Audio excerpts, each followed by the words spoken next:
Hello, my friends out there and everybody else.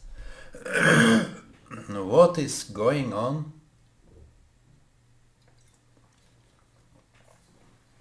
I was listening to something. I was trying to connect my Android television.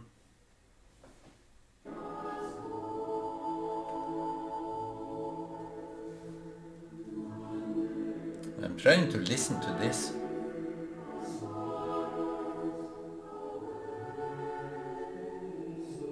I don't know whether it's good or not. Sometimes it's not good, sometimes it's okay. But what can we do?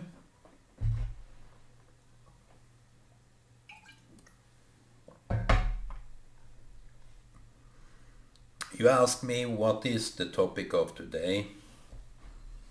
I had my vitamin D, I had my zinc, and I had my ivermectin.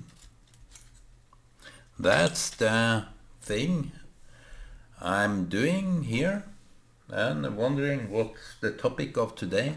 Today is a very clear blue sky and it's not so noisy as it had been before. And what kind of stuff is there to talk about rather than not talk about it at all? Maybe we can talk about computers, cars, and everything like that, which doesn't really. Computers is interesting because it's some world of its own. When you go into the computer world, you are entirely lost in a different category because you can see yourself through the computer. The computer talks to you, but a car, a motorcycle, a bike, a ladder, what is there? But today the technology have been increasing year by year, and today you can just sit in your living room and you don't need to do so much. You don't need, in fact, to go out because you have this Google car which have been driving all around the world, and you don't need really to visit those places. You can just take some photographs and enjoy your vacation. And that is kind of funny in a way because it's virtual reality. And I had this VR, virtual reality glasses, or what you call it. It's just a computer which is close to die. And it is it is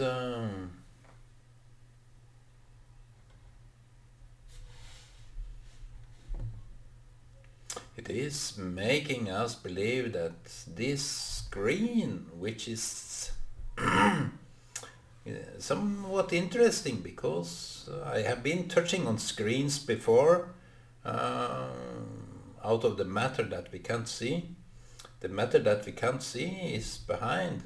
I believe, to be honest, I believe that the the matter behind the matter, the the um, the, the energy behind the matter is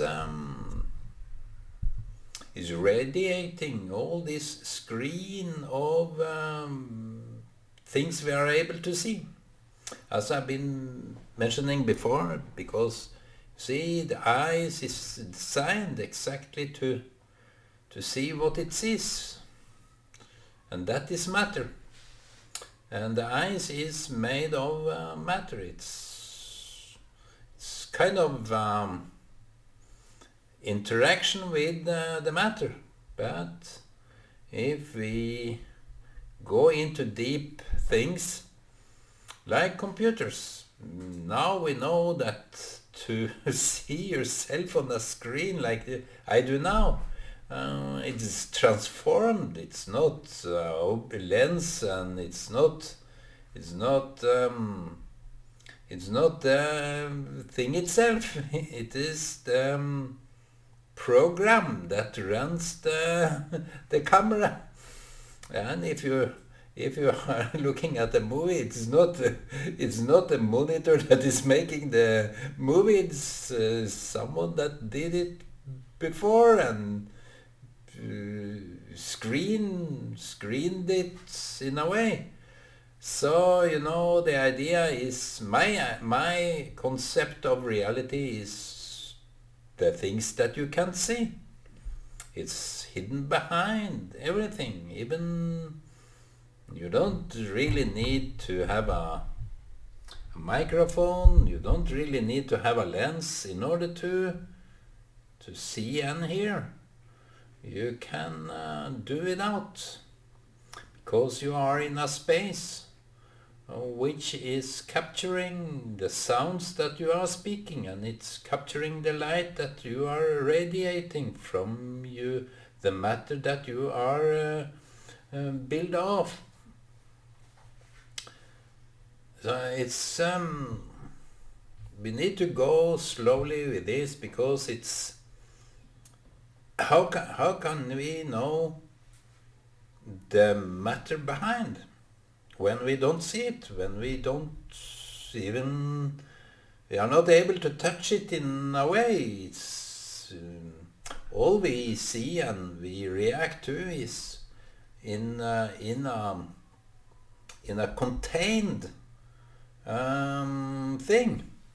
We know that everything have a cell to it. It's kind of even if you go deeper than cell structures, you see that the molecules, the atoms, is contained in a structural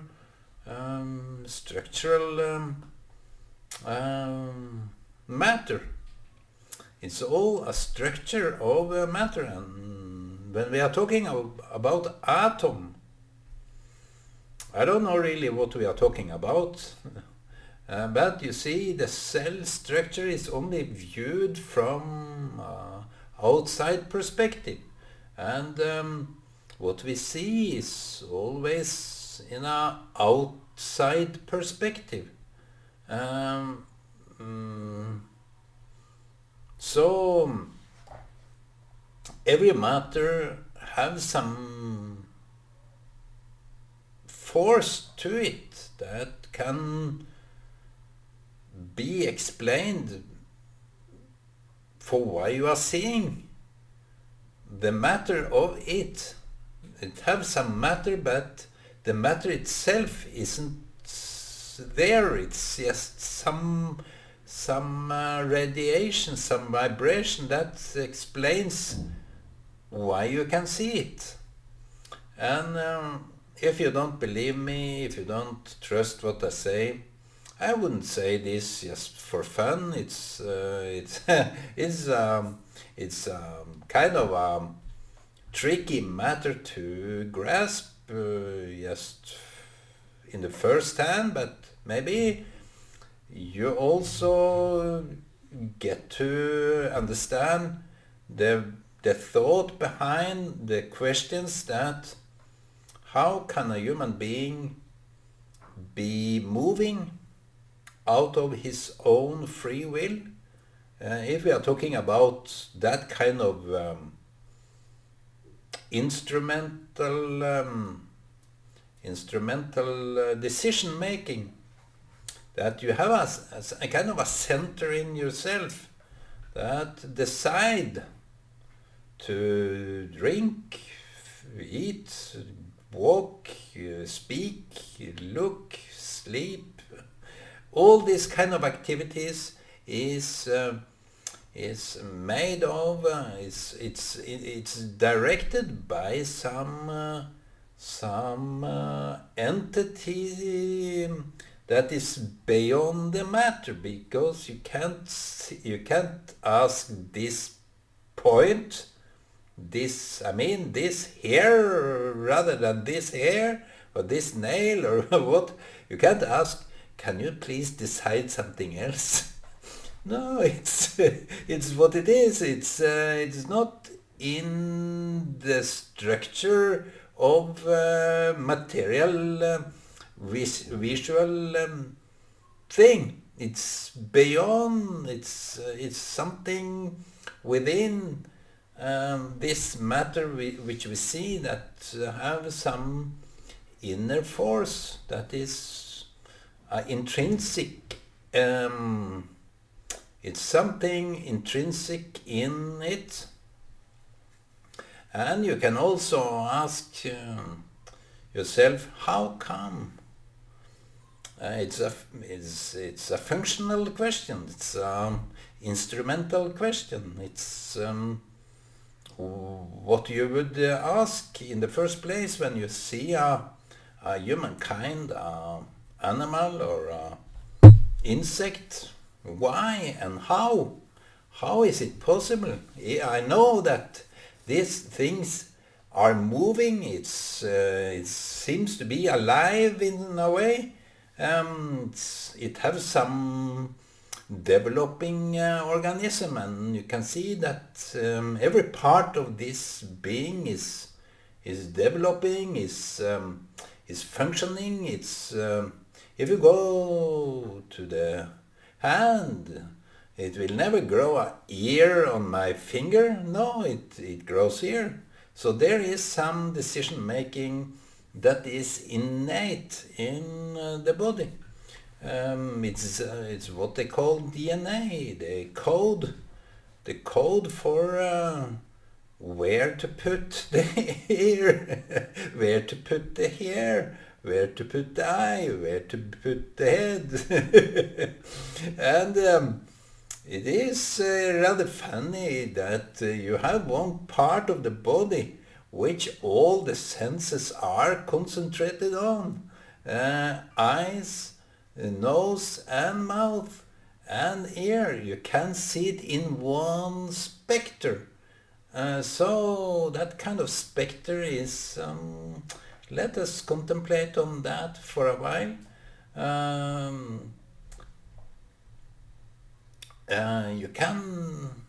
You can know with just a sight on a person or something that is moving, that just by looking at its eye, nose and ears and mouth, you can see what's there. You can relate on that kind of entity that it is alive.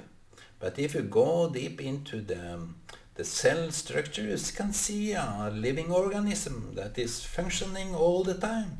It's a kind of a vibrating thing.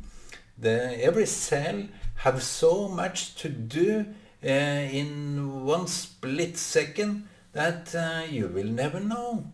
It's about the balance of chemical ingredients that is within the cell that is making you up. That is there for a very specific reason. Every cell in your body is placed there for a very specific reason. And if they are talking about evolution and so on, I don't follow them at all, because how come that one human is not born with the head on the hand? That is a question of itself. Why and how can, for example, a cell have this balanced? You see, it's not the cell. It's not a developing wheel motor. No, it's an instrument of chemical compositions that is very well balanced. So how can you even start to begin to think that we are a result of evolution? I can't, for my intellectual capacity, believe such a statement. So the cell need to be in perfect, harmonized, adjusted thing in order to split and make a new cell, and those splits are splitting itself, so it multitudes, and it have this DNA in every cell. It have this DNA which is a kind of a information. It's just a code. As the computer, we started with the computer, now we are going into cell. It's more or less the same, as long as you have not a corrupted computer, which now when we are talking about corrupted computers, it is the program that is running the computer. If you go into the computer, you see all the bits and parts of the computer. You have the main board, the processor, memory, you have the graphic card, in order to but it is all 0 and 1s. And this 0 and then and 1s is a very clear, but it depends on the not only 0 and 1s. You can put 0 and 1s everywhere it is, but as a code, as a program, it's well known that it have to be in a specific line, in a specific how many zeros and ones is it in a one sequence, and in which place do we need to place the 0, and which place to place the 1. So that you see in a cell, it need to be so perfect. We know that in a computer it runs because we know how to program a computer. And it is a kind of a different concept, but it is this more or less the same, because now we are talking about hardware. We talk about program and hardware, and that is the same, that you need a matter in order for the DNA to tell how the matter should function. So that is how can they come up with this kind of evolution when the DNA wasn't fully developed? It may have been developed in a very strange, odd way. So now I for my intellectual capacity's sake, I can't get how they can even explain how the cell will develop from something nothing to well harmonized, like a computer. It is even more advanced than a computer.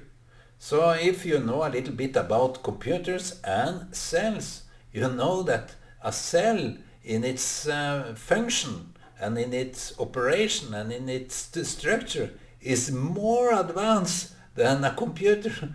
And you have the inner layer of the outer layer in a cell, which is operating on some level different from the next level in the very thin layer of the cell, which now you come to the outer layer, which part of it is doing what?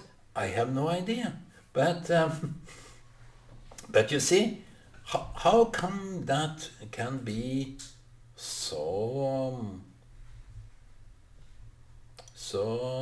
hard to understand, that you need a complete cell in order to let it function? And now back to the question, how can a body, how can a living entity, which you can observe by your eye, hear and see. And how can it operate in so united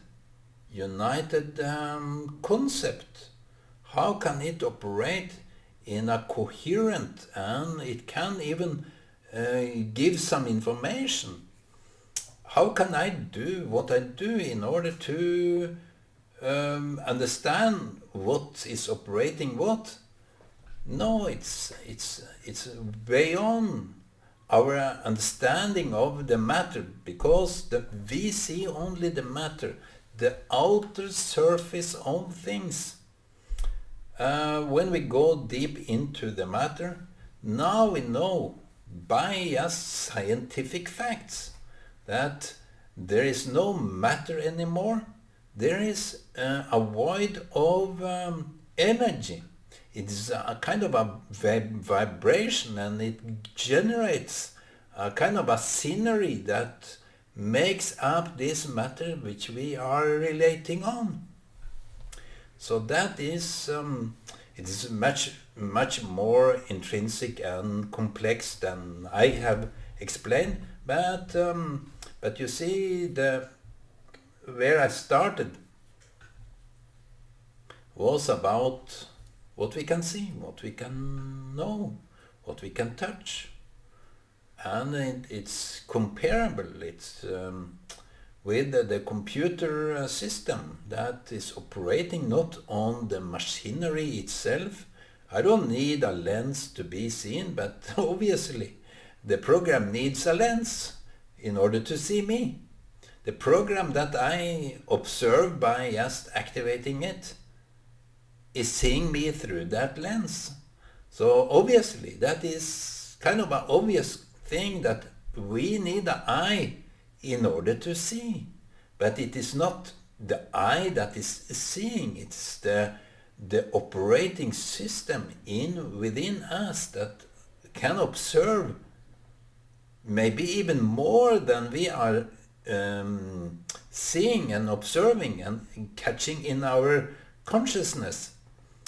I think it's way beyond that, but we are still very limited. We can know, I think as a human being, we can know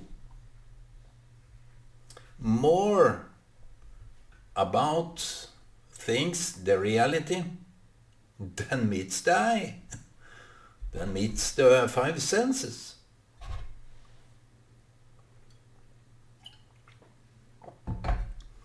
And all the science senses is in the face, the head. And why? It's, of course, for these evolutionists, it's kind of obvious, but they take the evolution for granted.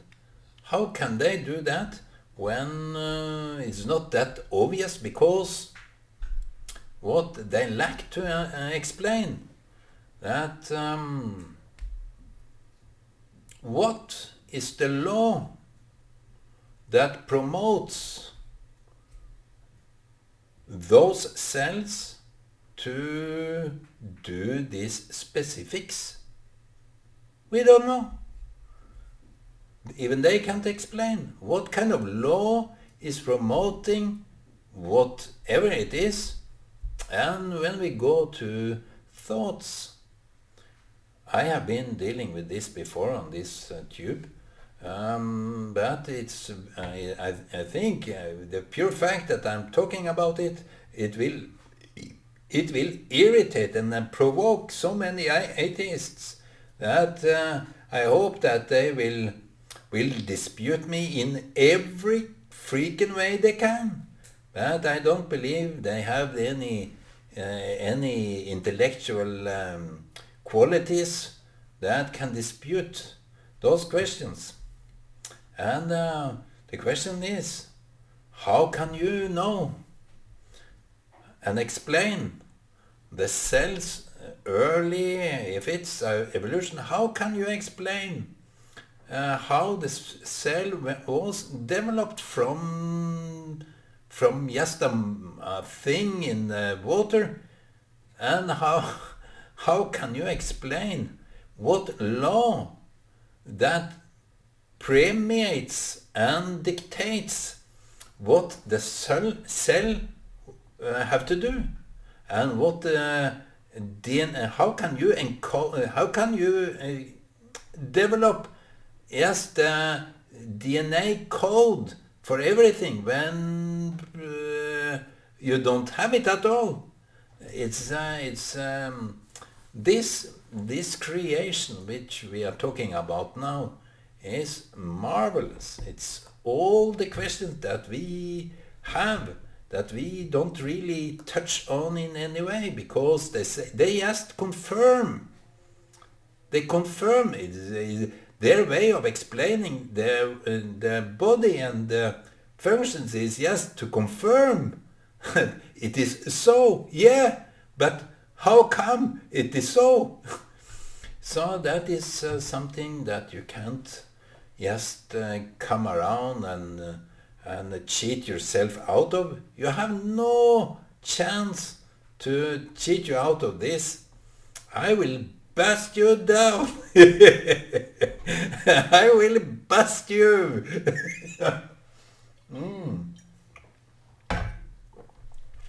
You see, I'm not educated in this. Biology is not my subject. I didn't have any degree in PhD or anything. I make a laughing stock of those people that think they can explain just by, oh, I have read it there, and they direct me to those entities like Darwin, like what? Darwin was a human being. He was created. I don't know. Maybe only Darwin developed from this ape, which was a missing link or something. So it goes without saying that those that claim they are from the apes, I believe them. I trust them more and more. They are more convincing than ever, because they have no possibility. They lack the capacity